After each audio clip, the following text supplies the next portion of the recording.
Hi gang, it's Anne Marie here. Welcome back to the channel and happy holidays. We're in that season right now, and no matter what time of year you're watching this video, this is about ways that we can take our senior loved one with us on outings. And that's always a fun thing to do. And it's hard though when they're seniors, right? We usually say, oh gosh, how are we going to manage the walker? How are we going to manage the wheelchair? They need all these things. What are we going to do? So the first thing I would do is take them somewhere familiar.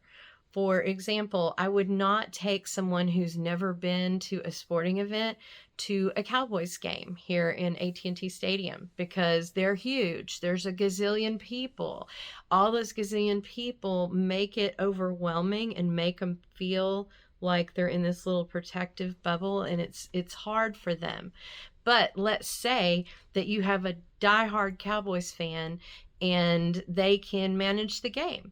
You know, I had a family just last week who did that. The way that happened is he assessed his dad's desires. He assessed how he could get him there and figured that all out in advance. And he knew that this activity was appropriate for his dad. Plan their trip around their schedule, because that is a huge key to your success, especially if they have dementia. Schedule and the same thing happening at the same time is very comforting for these people, and so you need to know that. So if they're in senior living, especially, know what time they eat. Know if they need medicine while you're gone. The assisted living or the memory care can give you that medicine so that they get it on time while they're with you. Know when they tend to take their naps. So you want to work whatever it is around those things, because if you put something in the middle of when they're going to pass out after lunch, that's going to minimize your success, right?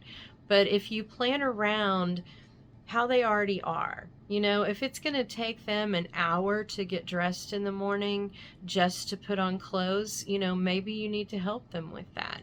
If they're in a senior living scenario, call ahead to the senior living and let them know that you'll be taking them out at this particular time, and that way they can, and you need to request it, you know, please have them dressed and ready, and also we need their medications for while we're gone. And those things will really, really help you. You know, if they're a person who doesn't eat a lot, but you can get them to drink Ensure, take Ensure with you. Put it in the cooler next to your Cokes and your Dr. Peppers, and, you know, have those things ready for them, or healthy snacks, or whatever it is that gets them through their day and is on their normal schedule of things they do. You know, if you can line it up with those things, your success will just increase exponentially. Usually, the sicker they are, especially if they have dementia, you know, it's hard to even keep them on track sometimes. And so you want to make sure that you're planning around all of that. And don't get offended if they get too tired and want to go home. Don't get offended if they say things like, you know, I don't get it, or, you know, you took them to see something really specific that you just knew they were going to love and they just kind of had the, you know, blank look on their face. They can't help that, but you're making a huge memory. You're making something for not just them, but for you. You know, a lot of times when you think about people with dementia that are your loved ones, and people will say, I don't want to go visit them. They don't even remember who I am. You're not visiting them for them. You're visiting them for you. You're making memories with these people who aren't going to be around forever. None of us are. But these people are closer to the finish line just in general.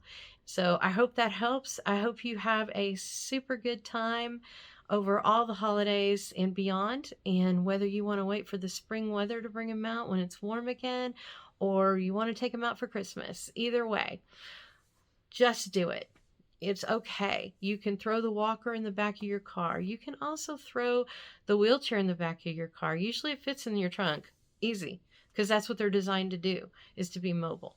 There's always a way. I hope that you'll find it.